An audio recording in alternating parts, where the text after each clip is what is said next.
that obsessive compulsive is actually the uncomfortability that you're not capable of doing it yet, because we're so obsessed with how we feel, with how people treat us, what we get from our friends. We're obsessed with what we get from entertainment. We're obsessed with what we get out of work. Hello and welcome to the Bears and Lions podcast. If you're brand new here, hit that like and subscribe button. If you're listening on iTunes or Spotify, make sure that you hit that follow button and rate it 5 stars. That would mean the absolute world to me.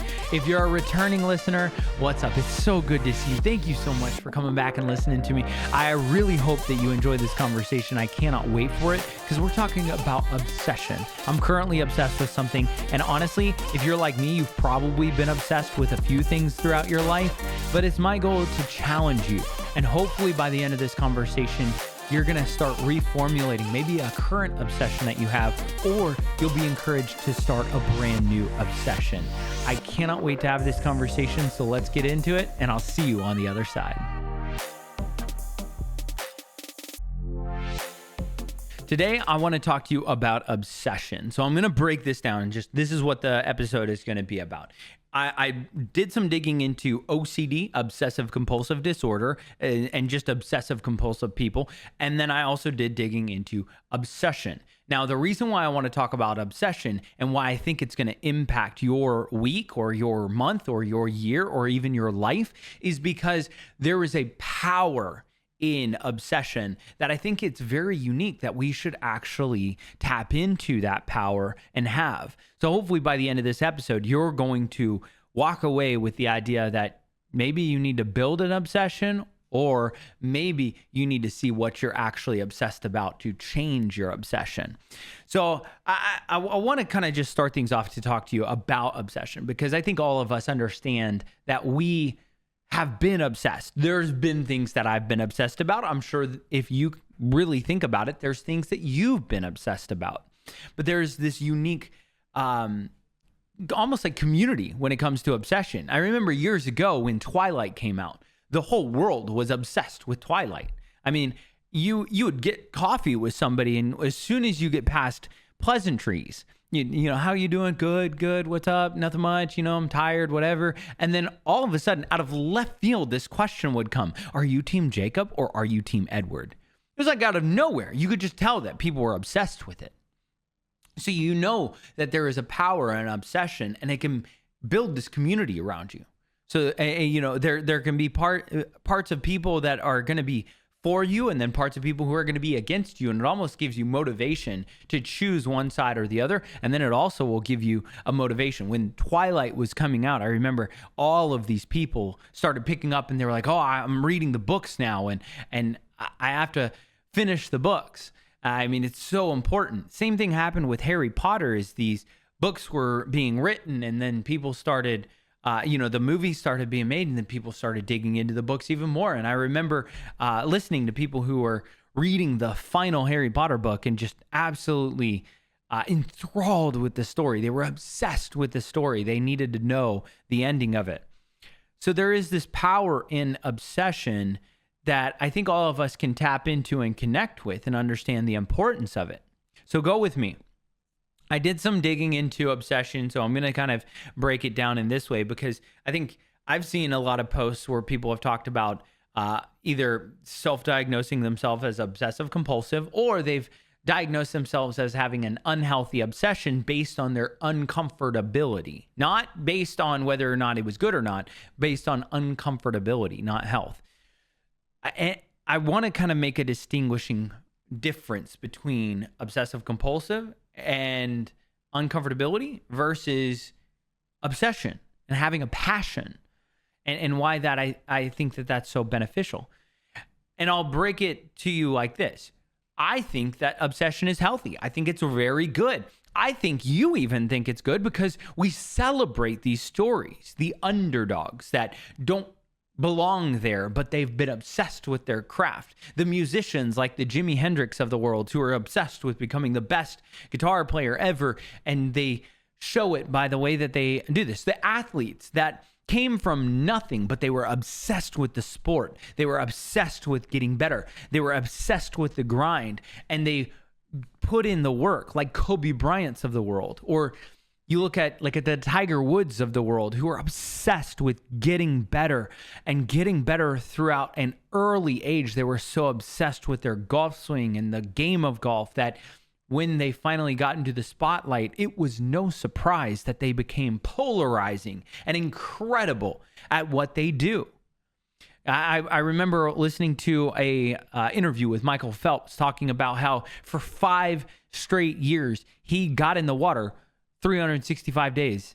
Every single day he trained. There were no days off. Every day for 5 years he trained because he was obsessed with swimming, knowing that if he didn't do that, when the time came for the Olympics, there would be cracks in the armor. And so he obsessed about being the absolute best he was, so that when he actually stepped into the pool area on the Olympic stage, it was just another day. He didn't have to change it was just another day. He had prepared himself so much, he had obsessed over it, that it's just what he does. You don't have to worry. You don't have to stress. You don't have to have the anxiety. And I think that's where a lot of people find that anxiety. And we love these stories. There's a great quote from the movie Hustle. And Adam Sandler's character is talking to a NBA prospect. And he says, obsession is going to beat talent every time. You got all the talent in the world, but are you obsessed? Is it all you ever think about? And I think we celebrate this mindset when it comes to sports, but we rarely think about this mindset when it comes to the things that are most important to ourselves or into our lives, like our health, our relationships, and even our careers, because that's what it takes to be successful in anything that we do. I want to look at the definition of obsession. And the definition of obsession is a persistent, disturbing preoccupation with an often unreasonable idea or feeling. Broadly, it's compelling motivation. It's compelling motivation. That's the broad scope, and that's from Webster's dictionary. It's so unique that it's just broadly, it's compelling motivation. That's an obsession. You are motivated to do it over and over and over again. I remember when I was learning how to play the guitar, you would do a little chord and you would play it, and then you'd play a chord and another chord, and then you'd play a chord and another chord, and you would just keep doing it until your hands would hurt, even though it was the same 4 chords or the same 3 chords, and you couldn't quite get your ring finger to cover the entire fret and to give you the actual note that you wanted. And your hands would hurt and they would start cramping, even though you'd only be doing 4 chords over and over and over again. But there was this obsession with wanting to get it right, wanting to get better. Now, on the other side of things, let's look at obsessive compulsive, because I looked into this and I thought it was interesting that there is actually a definition, and it's very, very similar to obsession, but there's a difference. Obsessive compulsive is recurrent obsessions or compulsions, or both, that cause significant distress, are time consuming, and interfere with normal daily function. Now, I think all of us have had moments where we can't get it, right? So this is where obsessive compulsive kind of comes into play, is when I was playing the guitar and obsessed about it. There would get to this point where I couldn't make the chord. No matter how hard I tried, I couldn't do the specific bar chord that I was trying to do. My finger just wouldn't hold all the strings down, and it hurt. And I would try and practice over and over, and eventually it became distressful. It became annoying, and it was taking up so much time. And then it became this thing where it was interfering with what I thought I should be capable of doing. And then it just made me angry.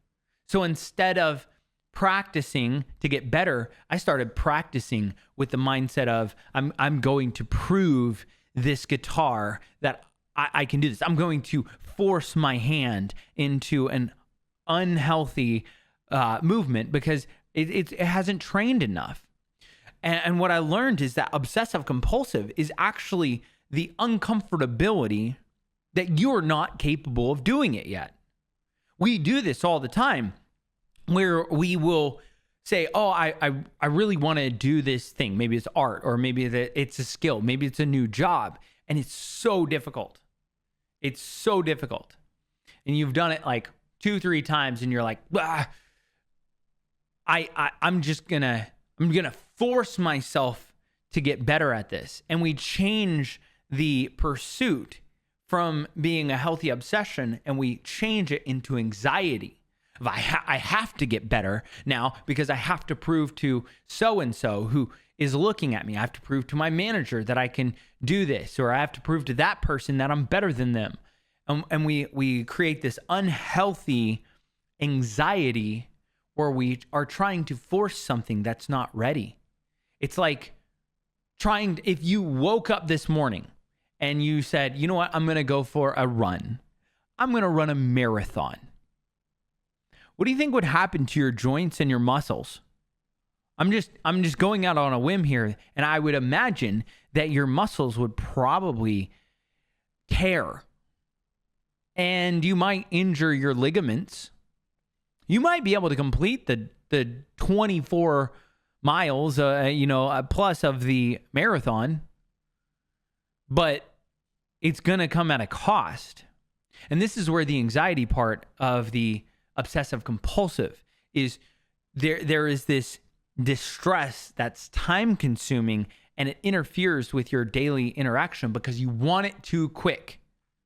Now, if I was to say, hey, in 6 months, I want to run a marathon, and we start working ourselves up to that point, it gives our time, it gives our muscles time to stretch and elongate. It gives our ligaments time to loosen up and get the flexibility that is needed. It allows our ligaments to grow. It allows our muscles to grow in specific areas so that it can withstand the impact for the amount of miles of a marathon. That'd be a completely different story. Because now if I'm just obsessed with running, I'm obsessed with running and I'm going to run little bits at a time and eventually I'll be running a marathon. That's the change in mindset, is where obsessive compulsive is I want it now, and therefore I have to practice it over and over and force it. Obsession is I want it then. So therefore I'm going to practice what I can do now and build on it. There's a very big difference. What's fascinating is I did some digging into the obsessive compulsive disorder, and the patients all showed this similarity in that all patients with obsessive compulsive disorder have a change in the orbitofrontal circuitry characterized by the increase of cerebral glucose metabolism, or a faster processing of sugars that activate brain process. That's what that whole explanation is. This causes serotonin and dopamine to dump into the brain unbalanced, causing normal day-to-day activities to become misrepresented. And this is where I think it's very unique, as we've all experienced this, is this is for at a high level. So people with actual diagnosed OCD will take the smallest of tasks, of daily tasks, and it'll become the biggest thing ever. So like a marathon, if you were to wake up in the morning and say, I want to go running, that'd be one thing. Somebody with OCD, if you were to say, I'm going to wake up and go running, OCD would say, you have to run a marathon. Whether you prepared or not, that's what the OCD, because it's unbalanced. So they don't understand, or they aren't able to cognitively determine how far they should run. And so they do this with the smallest things, like washing their hands multiple times, or maybe cleaning things over and over, or organizing something over and over, and resetting and resetting and resetting, because it's a bigger deal. It makes the small tasks become extremely large. And it's stress and anxiety. And honestly, It forces those repeated actions, and it forces a delay in the normal day-to-day activity, and it's super stressful. I hear a lot of people say that, I'm OCD, when in reality, I think they're most likely struggling to choose what is most important to them. And we do this all the time. As soon as we sit down to work on something important, we distract ourselves by obsessing over something else that's less important. It's when we sit down to do a project and all of a sudden we're like, oh, you know what? I should really fold those socks now. And we completely ignore the project. This isn't OCD. This is procrastination. I think it is important to distinguish between obsessive compulsive and healthy obsession, and what we're capable of doing and obsessing over is because I see all these people, and we're going to talk about it down the line. I have a whole podcast that I want to talk about workaholics and workaholism as a whole, and the fact that I'm beginning to understand more and more that there is a difference in the way that we look at the future or the way that we look at a pursuit, depending on the work that we do. And so we're going to talk about that in a future episode, because I think it's very unique that we will praise one and we will call it workaholism in another. But I think that if you're able to distinguish the obsessive compulsive side of things and procrastination and uncomfortability versus a healthy obsession, then you're able to name what's a healthy obsession. So instead of saying, oh, I have OCD, maybe it's the simple fact that you can't decide what's most important to you, and you're procrastinating doing the thing that you know is most important to you. It's that moment when you sit down to do the project. Do you actually want to do the project, or are you just procrastinating because you don't feel like you can, you don't feel like you're ready for it, you don't feel like you're good at it, or maybe it's just a pure anxiety of this has to be, this is a big project and I really just don't know how to start it. I think a lot of times that's it, is, oh, I have to write this paper. I'm not really sure how I want it to start. I bet if you just wrote something, anything, even if it's the ending first, and then worked your way back, you'd be far more along at the end of your work session than if you procrastinate and do a bunch of other things, as long as you know that, this is what you want to do. So this is where the obsession side of it comes into play. If you are obsessed with something specific, it's what you wake up and you think about. It's what you move your life around to make time for. It's what you want to be known for or want to associate yourself with. And I think a lot of people are obsessed with work-life balance, and then they question why their work is not progressing the way that they thought it would. Or maybe they're obsessed with having a life of relaxation and me time, but then they wonder why they're not progressing in their career. It's because they're not actually focused on their career. They're focused on themselves. They're wondering why relationships haven't worked out and why it feels like everybody is so distant from them. It may not be because they're a bad person. It just may be because they're obsessed with what they get out of it instead of what they can give and who they are as a person in bringing to the table as a collective. That's what relationships are. There's two people that have to come together. And if one person comes in with one obsession of themselves and the other person comes in with a healthy obsession of what they're pursuing, and they understand and they've made room for other people, and they look at that person, they say, look, I don't have any room in your life because you're taking it all up. So have a good day. I'm going to let you go. I think the obsession that we have today with ourselves is actually just breaking our views and our ideals and our logical thought process our rational thought process to connect with each other. Because we're so obsessed with how we feel, with how people treat us, not how we treat people, but how we are treated. We're obsessed with what we get out of work. We're obsessed with what we get out of a housing arrangement. We're obsessed with what we get from the government. We're obsessed with what we get from our friends. We're obsessed with what we get from entertainment standpoints.